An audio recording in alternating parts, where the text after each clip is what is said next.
Listen to me right now, because the ground beneath American politics just cracked wide open. We are witnessing an absolute political earthquake. Before we dive into the unthinkable, do me a favor. Hit that subscribe button, drop a like on this video, and go to the comments right now and tell me what you think is going on, because this is history happening in real time. Make sure you are subscribed so you do not miss a single update on this crisis. We are standing at the edge of something nobody, and I mean absolutely nobody, saw coming. For years, the political map was drawn with permanent ink. You had the absolute loyalists, and you had the leader. But right now, today, that ink is washing away in a flash flood of betrayal.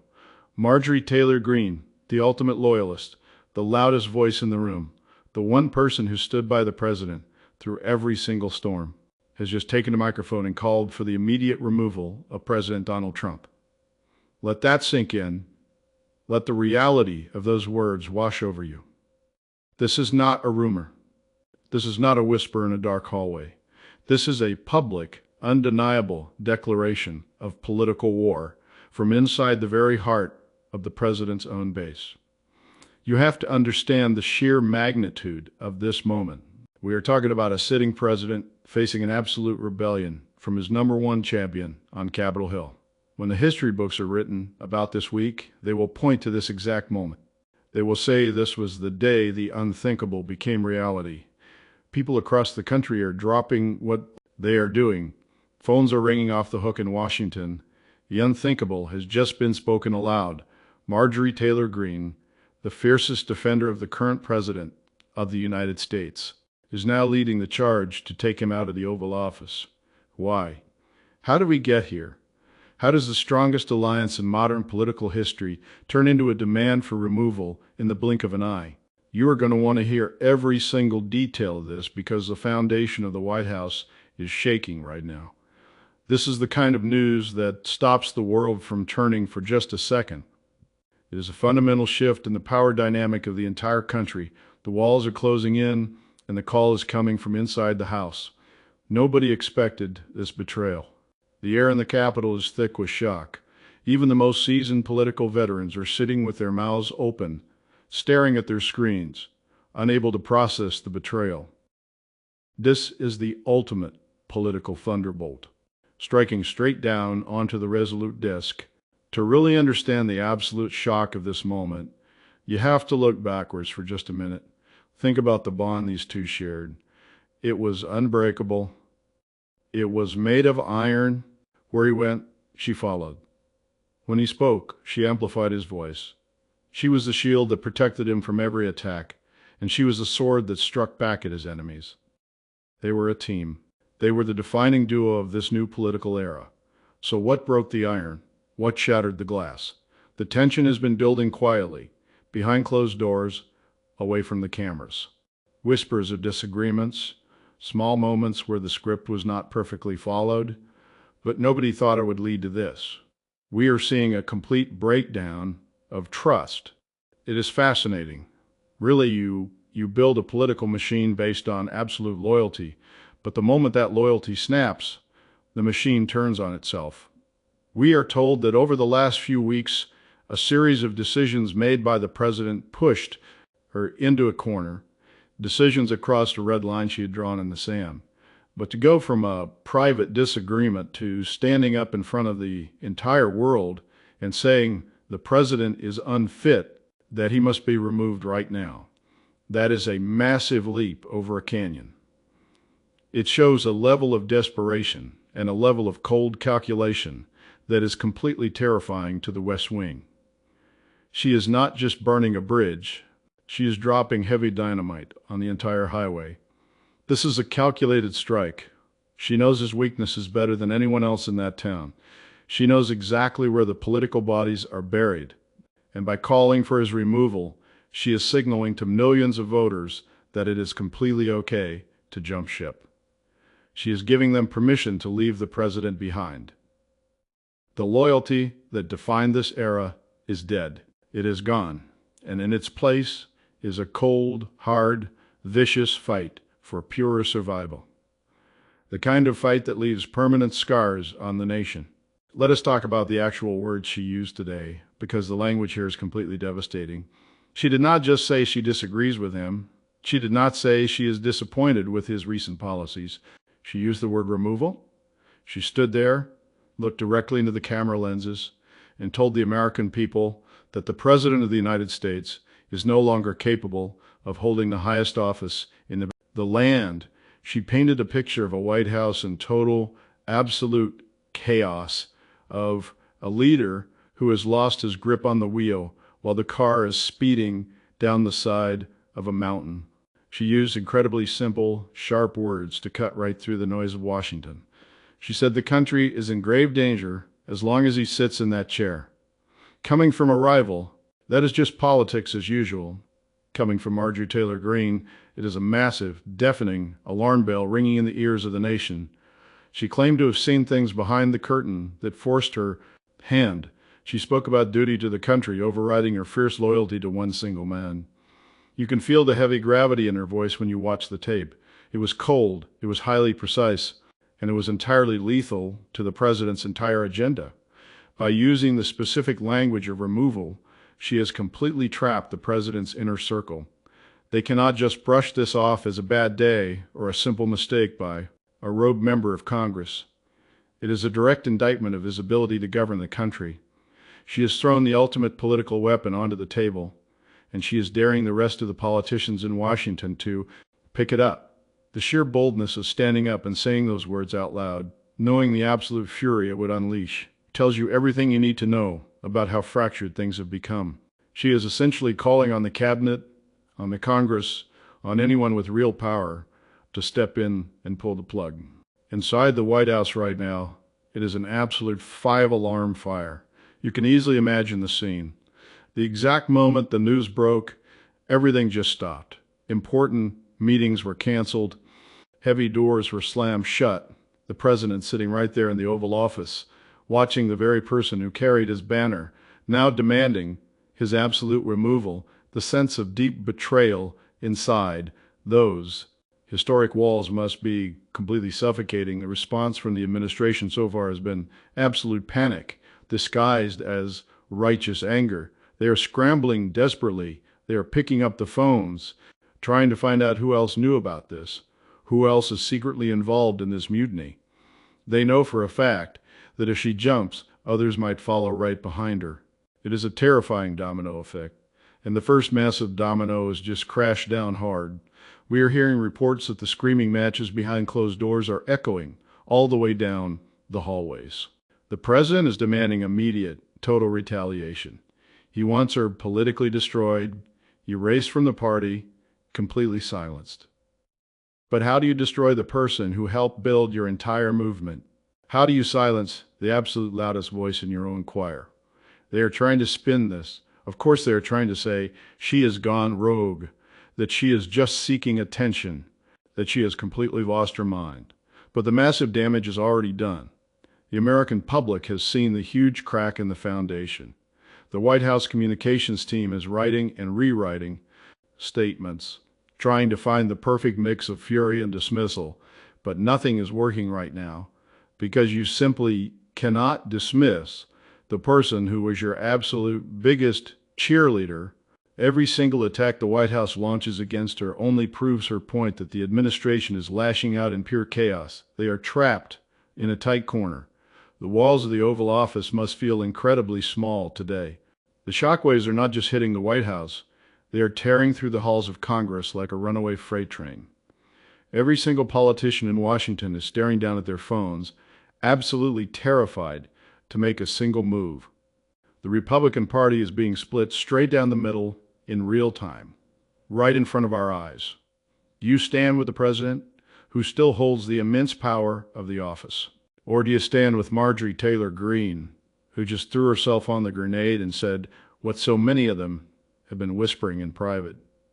Nobody wants to be the second person to speak. Everyone is waiting to see the toxic fallout. But the total silence from the party leaders right now is deafening. Usually, when the president is attacked, you see a massive rush to the microphones. You see members of Congress lining up around the block to defend him. Today, Crickets, empty hallways. Politicians are actively canceling interviews. They are literally hiding from reporters. They do not know what to say, because if they defend the president, they alienate the passionate base that loves Marjorie Taylor Greene. If they defend her, they face the total, absolute wrath of the President of the United States. It is a perfect, completely impossible trap. This is exactly how empires fall. Not from the outside, but from the inside, breaking apart under its own heavy weight. We are watching the complete unraveling of a massive political dynasty. The faction that demanded total, unquestioning loyalty is now actively eating its own. Who will be the very first to join her? Who has the nerve to step out from the dark shadows and echo her demand for the president's rapid removal? The tension is so incredibly thick you could cut it with a knife. The entire political landscape is frozen stiff, holding its breath, waiting to see what happens next. The party is fracturing, the base is totally confused, and the leadership is completely paralyzed. Look away from the halls of Congress for just a second, because the real explosion is happening right now in living rooms across the country. The loyal base, the voters who travel hundreds of miles to stand in the freezing cold for rallies, are completely paralyzed. Imagine being one of those die-hard supporters today. There are two flags flying on the front porch. One is for the president. The other represents the fierce fighting spirit of Marjorie Taylor Greene. And today, those two symbols are locked in a total death match. The local party meetings are devolving into absolute shouting matches. This is not just a disagreement among politicians. This is a brutal divorce in the family. The grassroots movement has never had to choose between the king and the fiercest warrior. Now, the voters are being forced to pick a side in the most painful way possible. Greene is not a moderate. She is not a centrist speaking out of turn. She is the beating heart of the hardcore movement. When she speaks, millions of people listen to every single word. By demanding his removal, she has planted a massive seed of doubt in the minds of the most loyal voters on earth. People are asking themselves, if she thinks he is unfit, what does she know that the public does not? The foundation of his support is cracking right down the middle. You can see it on social media. You can hear it on the radio, call-in shows. The unified army is suddenly turning its heavy weapons on itself. The sheer confusion is completely staggering. This is a political earthquake that is swallowing up the entire base in a matter of hours. No campaign manual in history has a chapter on how to survive your own most rabid supporters, tearing each other apart. The grassroots energy that carried him to power is now the exact same fire that threatens to burn his entire house down to the ashes. The voters are staring at their screens, waiting for someone to tell them this is all a bad dream. But it is not a dream. And while the voters are in total shock, the media landscape is having a complete and absolute meltdown. Turn on any cable news network right now. The anchors are completely speechless. They are staring at the teleprompters, struggling to find the right words, because the script for today has been ripped to shreds and thrown right out the window. The conservative media ecosystem, which has spent years defending the president at all costs, is suddenly fractured into a million pieces. The primetime hosts are completely trapped. Do they defend the president and risk insulting the millions of viewers who absolutely love Marjorie Taylor Greene? Or do they give her airtime and face the total, destructive wrath of the White House? You are watching massive media empires completely paralyzed by fear. The radio hosts do not know what to say. The podcasters are frantically deleting their pre-recorded shows. Because how do you spin the absolute worst betrayal imaginable?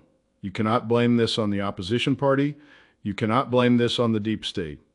The call for the president's rapid removal is coming from the loudest cheerleader in the room. It is the ultimate nightmare for the spin doctors. They are trying to find an angle, trying to invent a narrative that makes sense of this chaos, but they are completely failing. The silence on some channels is louder than a blaring siren. Networks are literally cutting away from the news because it is too toxic to even touch. This is exactly what happens when a machine built entirely on total loyalty encounters a massive, undeniable truth. It jams. It breaks down entirely. The heavy media shield that has protected the president for years has just been shattered from the inside. And without that shield, the president is standing completely exposed to the most dangerous political storm of the entire decade. The commentators are sweating heavily, the producers are panicking, the entire system is freezing up in real time. Look closely at the actual, terrifying mechanics of what she is demanding. Because the word removal is not just a simple talking point. It is a loaded weapon aimed directly at the Constitution. She is not asking the president to resign politely and walk away. She is demanding that the heavy levers of power be pulled to drag him completely out of the Oval Office. The nation is looking straight down the barrel of the 25th Amendment or a massive internal impeachment effort. This is completely unprecedented in modern times. The vice president, the cabinet members, they are all being dragged into this dark nightmare right now. Marjorie Taylor Greene is daring the leaders to act. She is putting a blinding spotlight on the cabinet and screaming that the man at the head of the table is entirely unfit to lead. Imagine the absolute paranoia inside those high-level security meetings today. The president is looking at the appointed leaders, wondering which one of them has been talking to her in the dark, which one of them secretly agrees with her bold move. The actual mechanics of removing a sitting president are incredibly difficult, but when the powerful push comes from inside the leader's own party, the impossible suddenly becomes a real, terrifying possibility. She has given strong political cover to anyone else who wants to strike a blow. The massive dam has finally broken. The absolute chaos of trying to govern a huge country while the inner circle is actively plotting a legal removal is completely mind-blowing. No major legislation is getting passed today. No serious decisions can be made. The entire executive branch of the United States government is frozen in a highly defensive crouch. A massive constitutional crisis has been triggered with a single, brutal press conference. The top lawyers are scrambling. The legal scholars are opening up the history books, trying to find a parallel. But there is simply none to be found anywhere. Now ask yourself, what is the president going to do next? Everyone knows the exact answer. The president is going to launch the most vicious, scorched earth counterattack ever witnessed in modern history. The leader does not retreat. The leader does not apologize. The leader destroys everything in the path. The absolute fury radiating from the White House right now is hot enough to melt solid steel. Every single ounce of presidential power, every single dollar in the campaign account, and every single loyal follower left will be used to completely erase her from the political map forever. The late-night posts are going to be absolutely brutal. Total loyalty tests will be demanded from every single politician in the country. There will be massive rallies organized solely dedicated to ruining her reputation. She will be called a traitor. She will be called a spy. The most destructive words imaginable will be used to tear down the very woman who spent years building the empire up. But here is the massive, undeniable problem. By attacking her, the president elevates her. By turning massive political guns on Marjorie Taylor Greene, the administration admits that she is a massive existential threat. It is going to be an absolute bloodbath. The upcoming elections will not be about policy anymore. They will be a brutal civil war between the absolute loyalists and the new, loud rebels. The followers will be ordered to destroy her, but a huge chunk of those followers secretly agree with her entirely. A cornered leader, fighting for absolute political survival, is the most dangerous thing on the planet. The party will be burned to the ground if it means saving the throne. The strategy meetings happening right now in the West Wing are not about governing the country. They are about pure, raw, naked revenge. The sharp knives are out, the heavy gloves are off, and the gloves are never, ever coming back on. As the absolute wreckage left behind today comes into sharp focus, one thing is completely, totally clear. The nation has crossed the point of absolutely no return. The massive river has been crossed, and the bridge has been burned to ashes. You simply cannot put the toothpaste back in the tube. No matter what happens tomorrow, no matter who wins this brutal political civil war, the landscape of this country is permanently altered forever. The powerful spell of absolute, unbreakable loyalty is totally dead. The grand illusion of a united, unstoppable machine has been completely shattered for the entire world to see clearly. Marjorie Taylor Greene has done exactly what no opposing politician, no deep investigation, and no massive scandal could ever do. She has broken the heavy armor entirely from the inside. Even if the president survives this brutal attempt at removal, the leader will be limping heavily. The paranoia will be absolute. The president will be completely isolated in a huge house filled with people who can no longer be trusted at all. The massive damage is incredibly deep, and the damage is entirely permanent. The history books will circle this exact day in bright red ink. The day the ultimate loyalist looked the president right in the eye and said, "Enough is enough." The day the invincible wall came crashing down loudly for the voters, for the media, for the entire world watching closely. This is a master class in exactly how fast absolute power can evaporate into thin air. Keep your eyes wide open, because the toxic fallout from this unthinkable moment is going to shake the absolute core of the nation for many years to come. The dark drama is not over. It is only just beginning right now. The complete dismantling of a political empire is happening, brick by heavy brick. And absolutely nobody knows exactly how this massive story is going to end. The political game has changed forever.